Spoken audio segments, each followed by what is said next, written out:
me banu damojam. Ana me se me ba damojam say me so man jo na me se. O damojam say.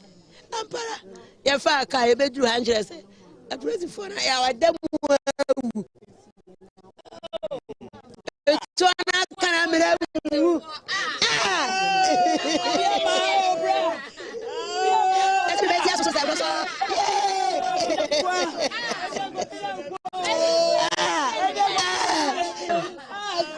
Brony pa ko ne tuo no e kan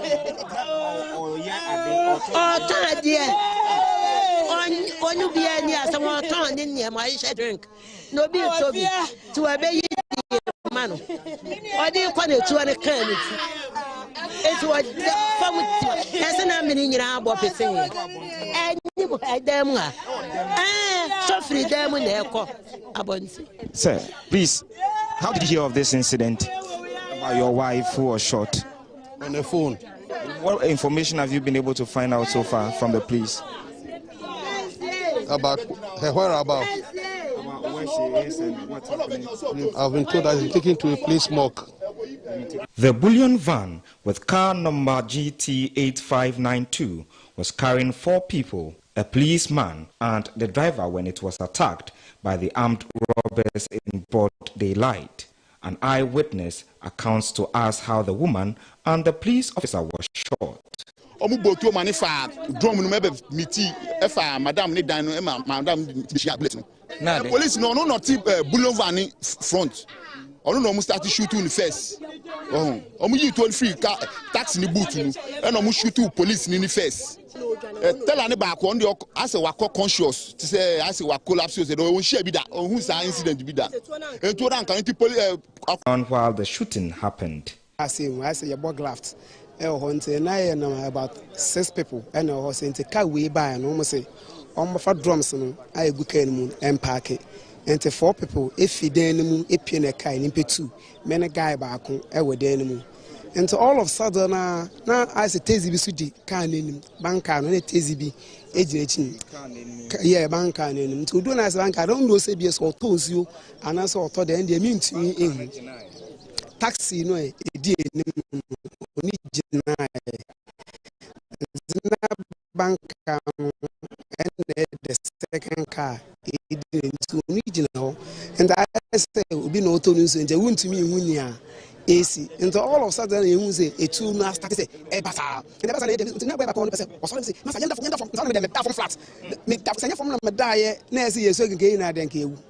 The driver, who was also shot at, and one of the tellers, who was allegedly hit with the back of a gun, are currently receiving treatment at the Kolebu Teaching Hospital, while the dead have been taken to the police hospital for preservation and autopsy. The police are, however, yet to make an official statement on the matter as they are currently conducting preliminary investigations. Reporting for So that is what happened yesterday and brought to you by Derek Aditi. So we can now hear from the Director of Public Affairs of the Ghana Police Service, Superintendent Sheila Abeyi Bachman, speaking about steps taken by the IGP following the killing of a police constable yesterday. The IGP has directed the Director General CID to take over investigation into the armed robbery incident that happened at Jamestown, the attack on a bullion van which led to the death of a police officer. So IGP Mr. Pombono has also been meeting with key stakeholders who we give direct service to, and one of such stakeholders has been the Association of Bankers, and in collaboration with the Bank of Ghana. And so sometime earlier this year, it was agreed between them that by the end of this month, they would provide fortified armored bullion vans for police escorts. And so the IGP is also holding them to that agreement or that promise they made, so that our officers will also work in safe environments. So now here is a desk report on recent armed robbery attacks in the country from January this year. At 11 a.m., a police officer was shot dead at Adansi Nyankomeso in the Ashanti region by armed robbers. The officer was conveying a Ghana Commercial Bank bullion van conveying money from Dunkwao in the Central Region to Fomena. A church in Bologatanga in the Upper East Region on Thursday, February 4, 2021, the River of Life International Global Prayer Center was attacked by armed robbers while service was ongoing. They were robbed of their cash and personal belongings, including phones and other accessories. On Monday, March 1st, 2021, at 3:30 p.m., robbers attacked a bullion van at Sakumono in the Greater Accra region. The robbers used their mallets to damage both the padlock and the second lock on the bullion and packed the money and escaped with it in a waiting black Camry. Robbers made away with about 17,000 and 50,000 Ghana cedis. Also on May 24, 2021, around 4:30 p.m., one person was shot during a highway robbery attack on the Koforidia Achim-Kokrentuni Road in the Eastern Region. Also in the Eastern Region on 1st June 2021, two suspected armed robbers beaten to pulp at Isuboi after allegedly robbing a mobile money agent. On 2nd June 2021 at 1 p.m., a 43-year-old man was shot dead at Bokrom in the Ashanti region. The robbers bolted with over 140,000 Ghana cedis in that robbery. This happened on 2nd June 2021 at 1 p.m. A policeman was reported on escort duty at Kotosa near Jabuso in the Ashanti region when he was attacked by about 4 armed men suspected to be armed robbers who sprayed a bullet on his body. The incident happened on Saturday, April 24, 2001 at about 1:30 p.m. On Sunday dawn, highway robbery gang shot and killed a woman after blocking the Achim Etukrom to Bonsu stretch on the Koforidia Bonsu highway.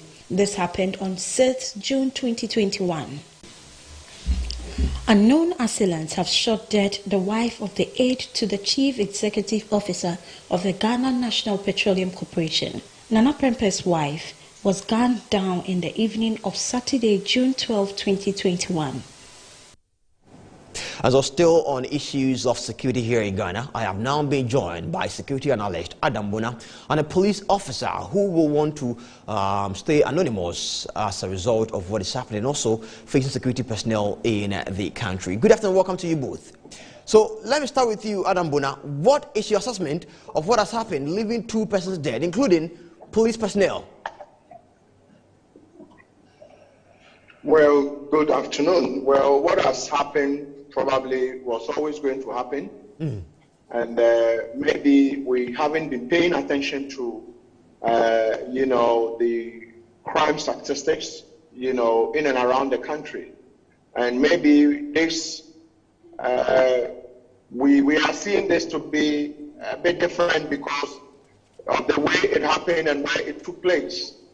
But mind you, people have been dying since the beginning of this year through robberies.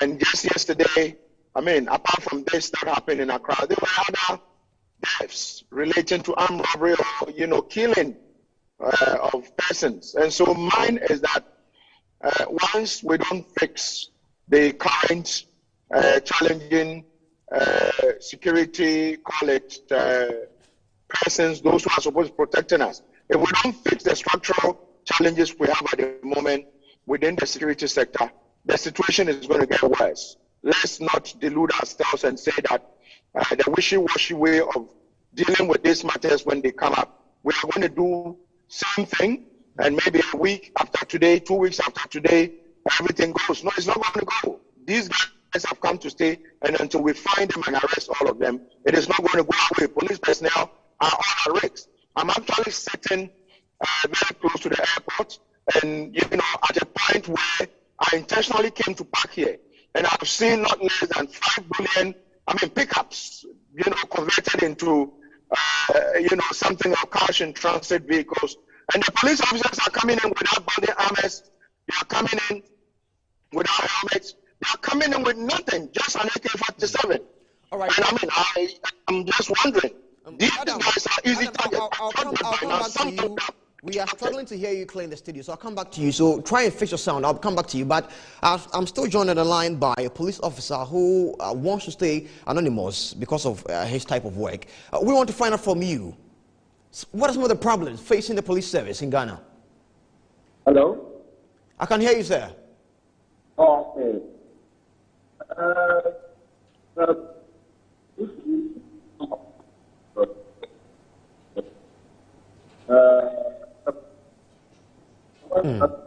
So kindly, if you can hear me, kindly position yourself well, because we're also struggling to hear your sound as well in the studio as well. So please do the same and let's have a conversation. Let me go back to Adam Bona and I'll come back to you again. Adam Bona, if you are still there, tell me, what do you make of the safety of security men here in Ghana? Well, I have called in through various portals. Can you hear me now? Is it clear now? We are still struggling to hear you, but move on, sir. Kindly go on. Okay, so what I'm basically trying to say is that persons like the IGP should be relieved of their position. There are too many, security couples within the Ghana police and other places who start term of office or who are supposed to be on retirement. Adam, your sound is still not clear here with us. So kindly try and adjust this, and I'll come back to you once again. But let me go back to our anonymous police officer to tell us what exactly the problems facing the police personnel in Ghana is.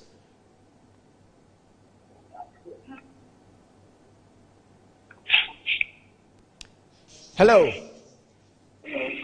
So tell us some of the problems facing the police service in Ghana. The police is doing well in Ghana. You know that it is doing well in Ghana. Some of the resources is that? Come again. Hello? Yeah, I can hear you. So I'm asking, what are some of the problems facing your service as a police personnel? Okay.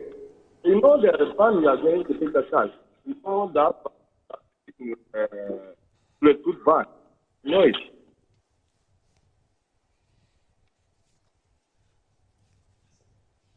Okay, so we apologize for that particular bad sound output there. We will try to fix it and give it to you in a subsequent news bulletin. But still focused on issues of security here in Ghana, owing to the increasing crime rates in the country and broad day robbery with shooting. Some Ghanaians say they don't feel secure anymore.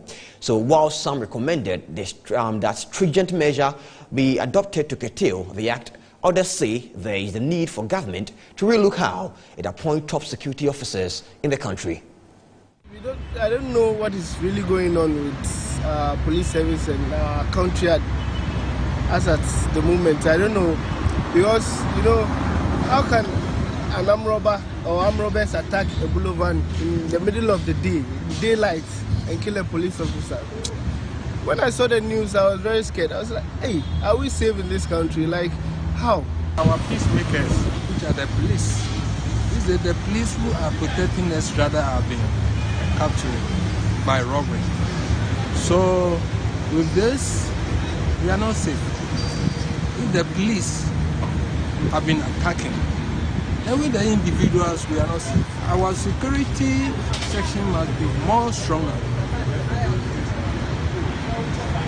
And secondly, I hope our leaders have to open their eye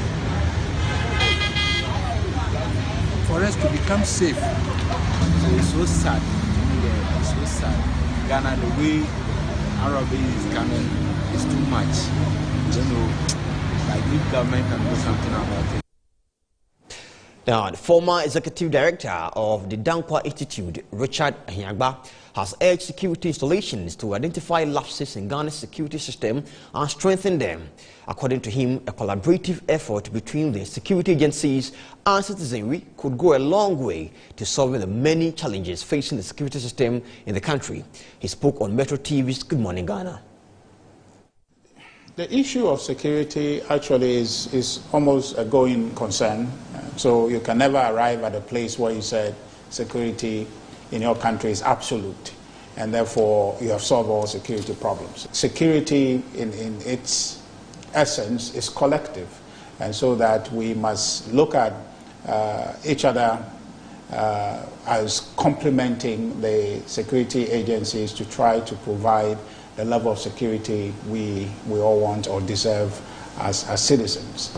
The recent records or maybe incidents of armed robbery, I think that calls for the police to step up and be able to not only be physically visible in the communities, but to apply intelligence also, in a sense, being preemptive in fighting crime, because that is more effective. And in fact, that is where I think that in the midst of all that we're going through, we still will have to commend the security services across board to say that often the crime that goes unappreciated are the ones that we actually preemptively, thwarting, because once they're using intelligence, they are preempting and are, foiling some of these armed robberies or any form of crime that people are conceiving. It's a product of intelligence that often we don't realize how much they are doing and how much would have ensued if those preemptive security efforts are not present. So we need to support our police. We need to support all of our security. You're still watching NEWSBEAT live on Metro TV. Quick to be back with more stories. Stay with us.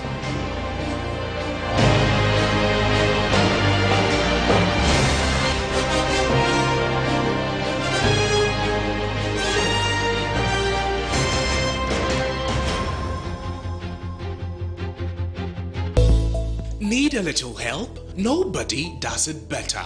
At UCS Facility Management, we give you the best in janitorial services, which include high-rise window cleaning, office cleaning, post-construction cleaning, facade washing, deep cleaning, carpet cleaning, swimming pool cleaning, and event janitorial services. Locate us at Jowolu, JA Plant Pool premises, or call us on 0501 666 322 or 0203 299 212 or 0203 299 234.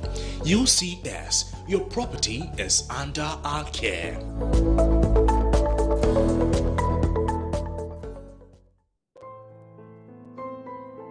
As a mother and wife, my priority is making sure my family is protected at all times. That is why I never forget to give my angel a Flora disposable handkerchief to keep germs and sweat at bay. When Habi is out in the fields, I'm rest assured of Flora coming in handy anytime he needs it. Even when my daughter Na is out late, I am confident Flora disposable handkerchief will be close enough to save the moment. Flora disposable handkerchiefs are my go-to disposable handkerchiefs any day, anytime, and everywhere. Flora disposable handkerchiefs is affordable and handy. Flora, better than cloth handkerchiefs. Flora is a product of Delta Paper Mill Limited. For inquiries and bulk purchases, call 0243 033 033.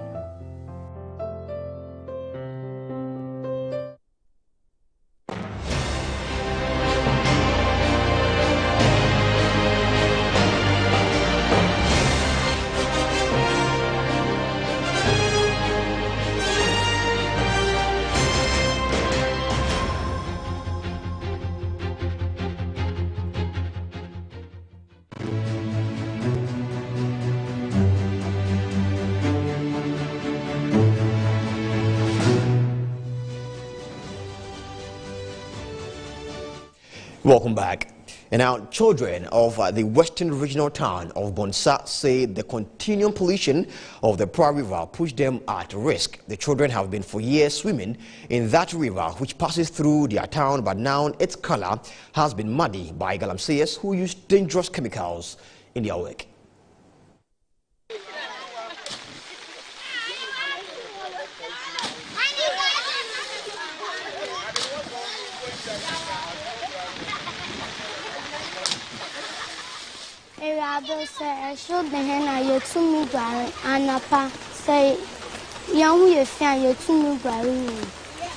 Things no oil cocoa.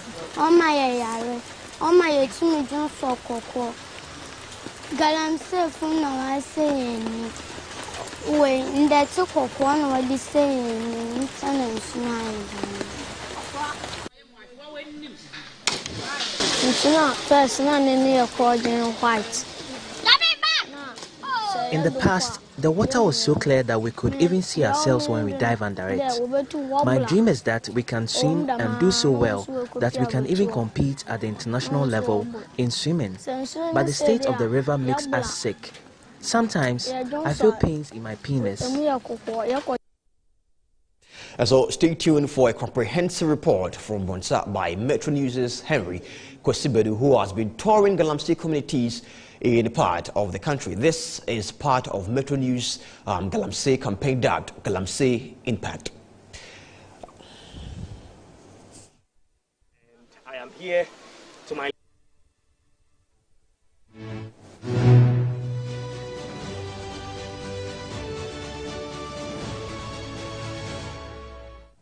And now, Municipal Chief Executive of the Sawam Advisory Assembly has led a team of officials to inspect a deadly bridge at Imofrafa Drain, which risked the lives of over 80 school children.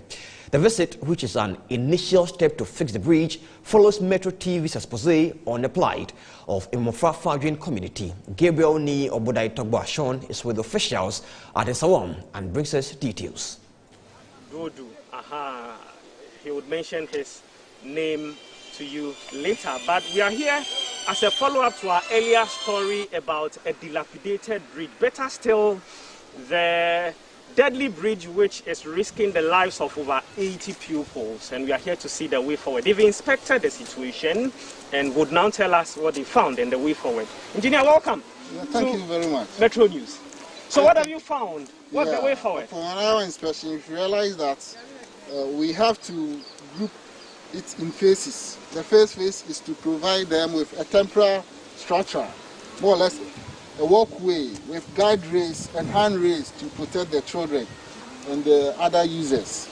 From there, this is going to be the immediate step or action you are taking. When will this be done? Oh, God willing, in a week, in just 1 week time, we have to complete this temporary structure for them. See Rahel excited about this, that they are going to see at least some level of difference within a week. So after this first action, what follows? The next one is to dredge the whole stream. We have to dredge the whole stream to define the channel of the stream so that it will not flood anytime it lays heavy. Then the final phase will be the final construction. That's where we will construct a box culvert of a length of about 10 meters that can cater for the volume of water. And I believe strongly that if you are able to construct that, the problem will be solved. And once the problem is solved, the community will be very happy, and Sawam community and everybody will also feel very happy. Okay, they will feel very happy. But as we are here, I am looking at the time when the pupils are going to be happy. That is when the project is going to be completed. I don't know, but that's when I turn to you. What are the timelines? As for the timelines, as I earlier indicated to you, after the assessment, we realized that we have to do some temporary thing for the children as well as the community as a walkway before we start the final or the stages of the construction. So after the temporary structure or walkway, as my engineer said, we are going to do the dredging or the setting, because when you look at the stream or the, yes, I would say the stream, it is a, I would say that, yes, settled up, which we have to make it a flow of water. So we are going to do that dredging and the setting, and after we do the main construction. But looking at the plight of the children, we have to do something as early as possible for them to walk freely without any fear to school. Okay. And before later, we'll do the main construction. Okay. That's just I can say now. But the fear is that if you go ahead and then do a bridge in the meantime, which is good anyway. But the fear is that then the major project may never get done because there is something there which is meant to be for the meantime, Honorable. And you also haven't been... Away from the eastern region, let's now go to the northern region as the Ghana Immigration Service has opened a new sector office at the Kushegu in the northern region to help address the challenges associated with immigration in the country, most especially the border areas of Ghana. Our northern regional correspondent Alhassa Dibaba filed this report. Read to you. The Ghana Immigration, established under the Ghana Immigration Service Act 2016, Act 909, which repealed the Immigration Act 1986 PNDC Law 226, is mandated, among others, to regulate and monitor the entry and exit of all travelers across the frontiers of Ghana, as well as the residence and employment of all foreign nationals in Ghana. In pursuance of this mandate, the service processes passengers traveling in and out of Ghana and issues permits to non-Ghanaians who intend staying in the country for some period of time. This is to ensure national security and general socio-economic development of Ghana.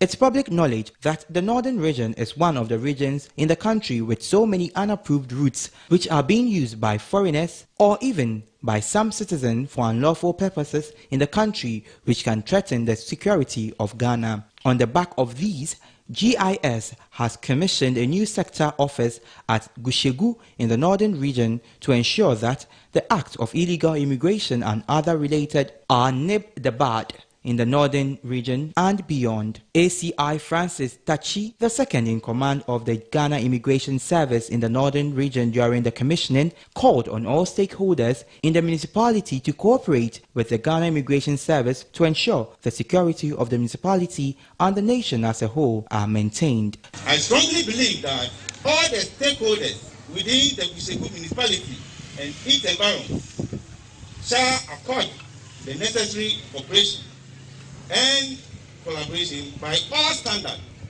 Our personnel who will be given the opportunity to be deployed to the municipality in championing the developmental agenda of the Assembly. He also used the occasion to thank all those who contributed to ensuring that the Kushegu office dream becomes a reality. On behalf of the sector command, I humbly express my gratitude to my regional commander for his invaluable contributions and support in establishing the Kushegu Municipal Office. Municipal Chief Executive for Kushegu Municipality, Musa Issa, who was also at the ceremony, could not hide his joy for the project, stating that it will go a long way to ensuring security and development of the area. He also used the occasion to call on residents of the municipality to cooperate with officers of the upcoming population and housing census. I have made every effort to be here with you because I regard the commission of this project as a milestone for the accomplishment of the Assembly objective of collaborating with national security agencies for the maintenance of security and public safety in the municipality.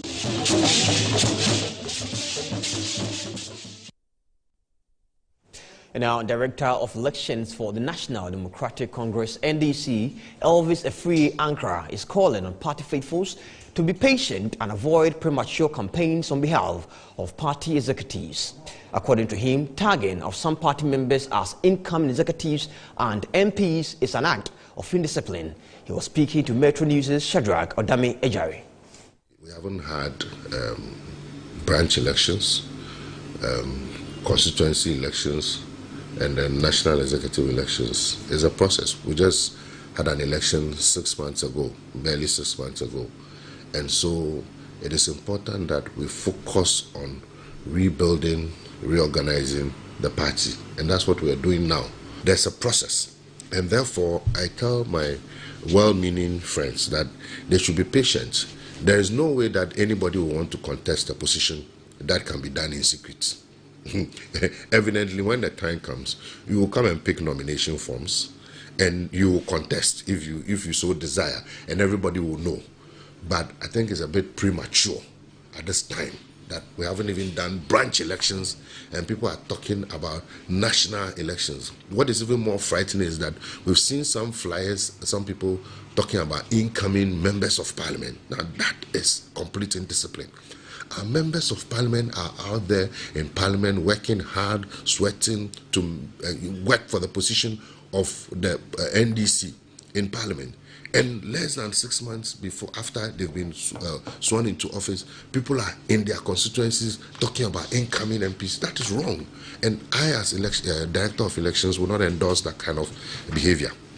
Indeed, I have said that when and if the time comes, and if my boss, the General Secretary, does not contest, it is something that I am considering seriously. So there's no doubt about that.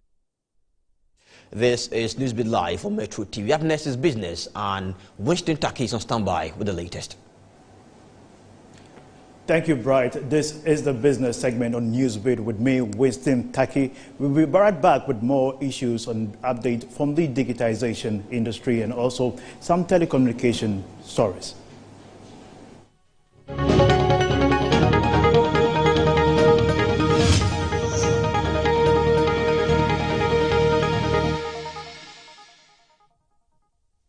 Now to our first story. The era of digitization would definitely disrupt the essence of traditional jobs while embracing persons with advanced digital survey skills, irrespective of the career path. This was disclosed by the Professor Godwin Bobkin, a lecturer with UG Business School, at the Graphic Business and Stanbic breakfast meeting held at Labadi Beach Hotel in Accra. Those who, regardless of the measures you put in place, will take them a while to actually migrate. But that, I wouldn't say I noticed, but way back in the Old Testament, God gave the 10 Commandments to Moses in a tablet, maybe a little nicer than the one I brought here. That was way back in the Old Testament before Christ was born. So if you are in 2021 and you still suspect tablets and you suspect digitization, then you are in for a long haul. But I think we need to also understand them. But I believe that a lot of these things will also come with greater education, peer pressure, and all of that. And I know a lot of people who were not using Momo pre-COVID, but now they use Momo often. Others don't use it as well because they don't have any money to send to anybody or something. But all those dynamics must be. But let's also recognize that digitization is good. It has a positive dimension and all of that. But it could also be used negatively. And particularly regulation must be strong from that perspective in terms of the risk that is emerging because of digitization in terms of cybersecurity risks should not be taken lightly. Okay, particularly if the system is not robust, we are more vulnerable. Because whether you like it or not, criminals follow the money. Okay, so if a lot more people are doing Momo relative to, let's say, the usage of check, it also tells you where criminals will also focus now. Because on the average, they are also entrepreneurs following the money and all of that. Okay, so we need to put in place those things. And I know as a country, we have been talking about STEM, right? Science, technology, engineering, mathematics, and all of that. But it's about time we also add the A to make it STEAM, because a powerful technology in the hands of an immoral or unethical person could be dangerous for all of us. So we should be looking at the ethical dimension also in the training and in the conversation to ensure that we use it responsibly, we use it ethically, we use it in the right direction, because it could equally. Still on digitalization, according to the Madeleine Apentin, the Chief Director of the Ministry of Communication and Digitization, the effective implementation of the National Digital Economic Policy enhances a robust digital ecosystem in Ghana and Africa as a whole. She said this at the Graphic Business and Stanbic Bank breakfast meeting held earlier today in Accra. It's incumbent on government to provide the necessary infrastructure and the enabling framework for economic transformation. Digital technology, applications, processes, and services provide the key, and we recognize that very early in this administration. The COVID-19 pandemic demonstrated to us all that digital transformation of our businesses, and indeed of the economy at large, is the way to power business and ensure economic growth and resilience. The most critical lesson the pandemic taught us is effective digitalization through reliable and efficient connectivity as the surest way to survival. Interestingly, many of the interventions rolled out by government since taking office in 2017 have led to massive improvements in the delivery of services and citizens' experience. All of these interventions came in very handy and were pivotal in the amazing successes government chalked in the management of the pandemic. To me, the Ghanaian dream means a property-owning democracy, whereby a visionary and competent government creates an enabling environment in which we develop our nation and ourselves faster as well as in freedom. In this vein, and in the information technology age that we are in, digitization is truly key to the realization of the Ghanaian dream. Now, let's bring you an update on the interbank market on how the cedi is faring against major global currency as well as commodity prices.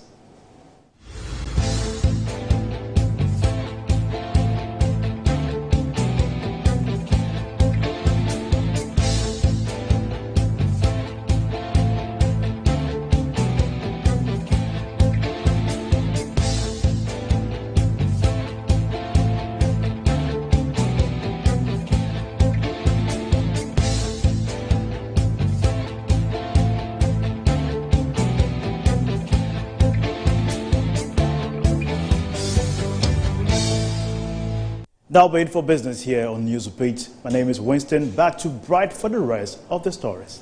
Thank you, Winston Taki. Still NEWSBEAT live on Metro TV. A quick carry back from the break with more.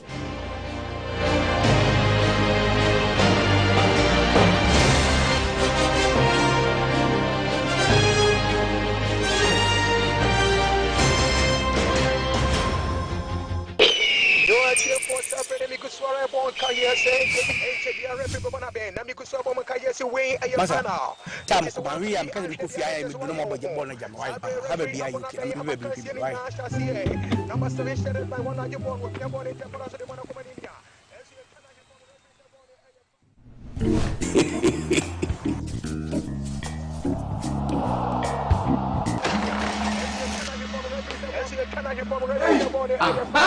HD logo no bottom. Wait you say HD local channels na mo hedo. And so pictures here clear. E 5 times better. As other channels can go be show hormone. So we mention mon tram ra ka why. Oh, what the pictures.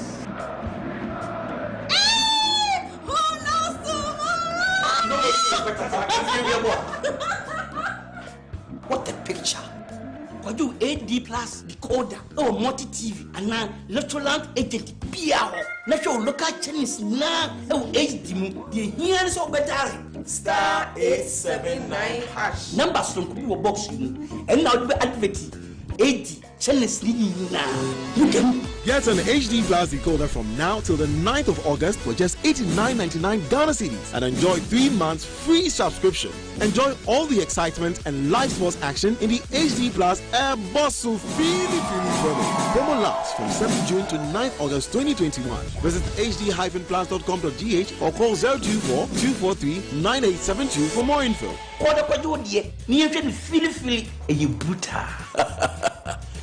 Half a nose for good things.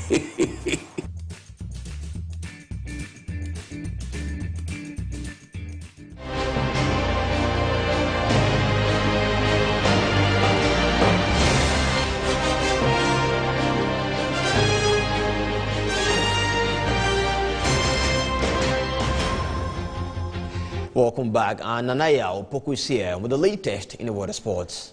Thank you very much, Bright. Time now for sports, and I've got you covered right after this.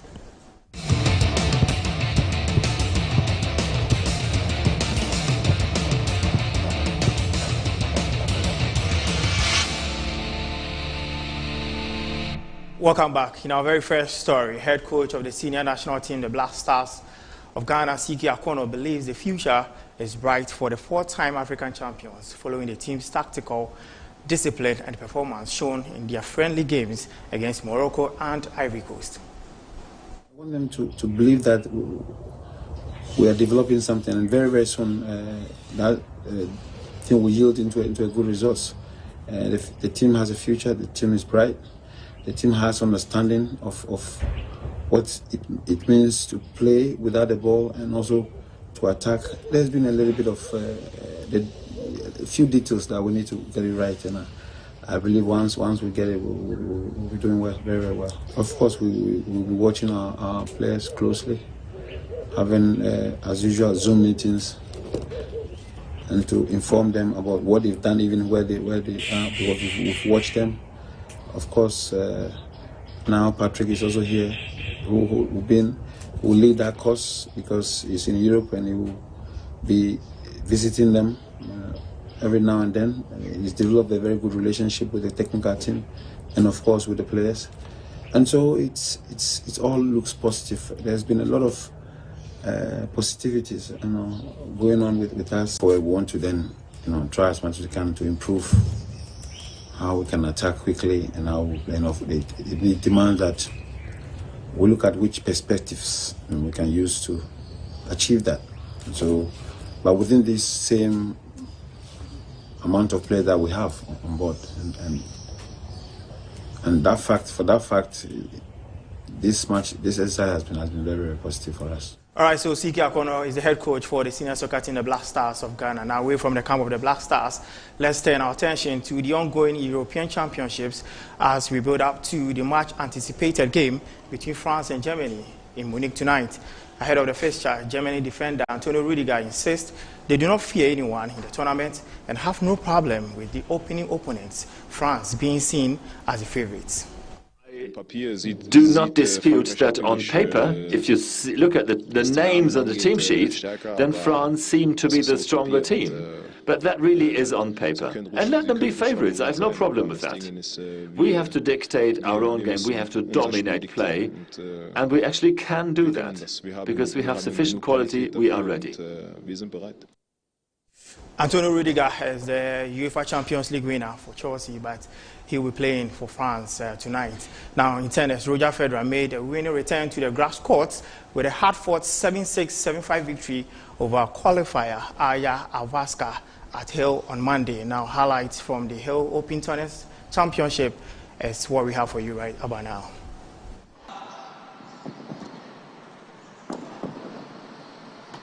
That's a great point from Avaska.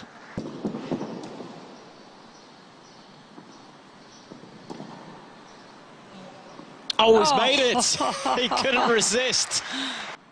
So Roger Federer there, do not forget that the Black Meteors are locking horns against South Korea, far away in Korea. But of course, the game as it stands now is 2-1 in favor of South Korea over there. But that's it for sports. I am Nanaya Opoku. Harriet is standing by with entertainment news. Hi, my name is Harriet Addy. This is entertainment news on NewsBeat. There's more after this.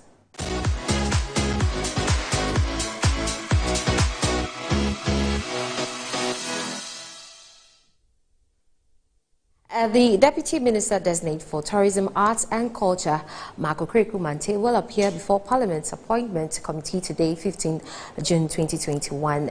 We'll give you updates of this on Newsnight Entertainment News. Now, let's move on to more story. Now, hip-hop Afrobeat artist D Black has observed how Ghanaians sideline him on conversations concerning international schemes such as BET Awards due to the fact that he has been inactive in the music scene. Award-winning Ghanaian musician Desmond Kwesi Blackmore, popularly known as D Black, has indicated that he has observed the seeming sidelining of his brand in conversations on which Ghanaian artists are more deserving of awards from international schemes such as the BET Awards. He hints that he sometimes feels forgotten considering how he has internationally championed Ghanaian music in the past. However, he takes the blame for this happening as he shares that he has not been active in the music scenes as far as creating musical content is concerned. He expressed, "As soon as you take your eyes off the prize, some people forget about you. I haven't been active as my other colleagues have been, especially in pouring out musical content. So I don't push too much and I blame it on that." Meanwhile, the one-time BET nominee says he's coming into the music industry again with full force. In 2011, D Black was nominated for BET's Best International Act alongside Two-Face Udibia from Nigeria, D'banj from Nigeria, Angelique Kidjo from Benin, Fally Ipupa from Congo DR, and Tiegas from South Africa. Just like Cali, we be the best. Ain't nobody go fit contest. Yes, goddamn, they know that I'm blessed. But we on top, we got the block sold out. Everybody go to Vex. Back on top, we got the club sold. Hip-hop megastar Drake has officially vowed to release Certified Lover Boy before summer is out. Canadian rapper, singer and songwriter Aubrey Drake Graham, popularly known as Drake, has given an update on the release date of his long-delayed upcoming album, Certified Lover Boy, during an interview. When asked about Certified Lover Boy's release date, Drake laughed off not knowing the exact day it will come out, but confirmed that the full length will see the light of day before the end of summer. Certified Lover Boy, Drake's 6th album, was originally scheduled for release in January. That month, he took to his Instagram stories to announce that the album would be postponed to a later date. In early March, Drake, who was named Artist of the Decade at the 2021 Billboard Music Awards, held fans over by releasing the 3-song Scary Hours 2 project featuring guest appearances by Lil Baby and Rick Ross. That's it for entertainment news on NEWSBEAT. My name is Harriet Teddy. Up next is international news.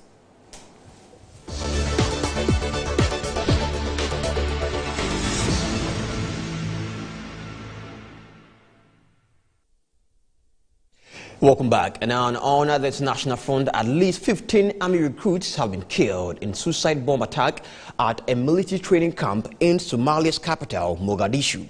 Army officer Mohammed Adad said the bomber behind Tuesday's attack was disguised among recruits queuing up outside the general military camp when the explosion occurred.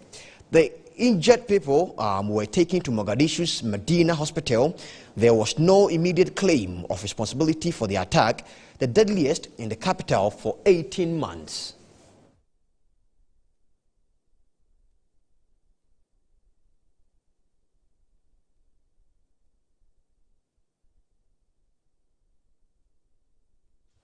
That's it for the news here. A quick relook of our top stories.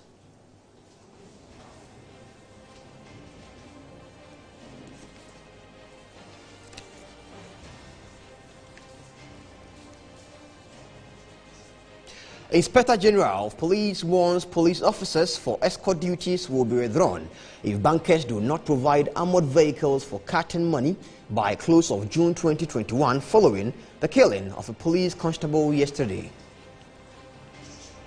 In today's edition of Metro News' Galamsey series, we took you to western region town of Bonsa, where lives of children in the community are at risk as they swim in Galamsey mercury polluted river. Municipal Chief Executive of the Nsawam Adwejui Assembly leads a highly powered delegation to inspect a deadly breach at Emofrafa again following. And Metro News expose, my colleague Gabriel Ni Obodai Togbashan was there and came in with updates. And in the world of business, experts warn Ghanaian businesses to embrace advanced digital survey skills or risk fading out.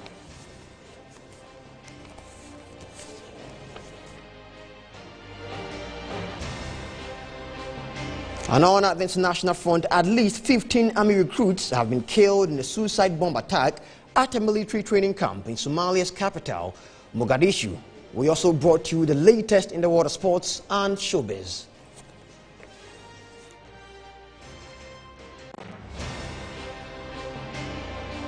Thanks for watching. I am Bryce and Akwesi Amini. The news returns at 4 with the Flash. Have a good afternoon.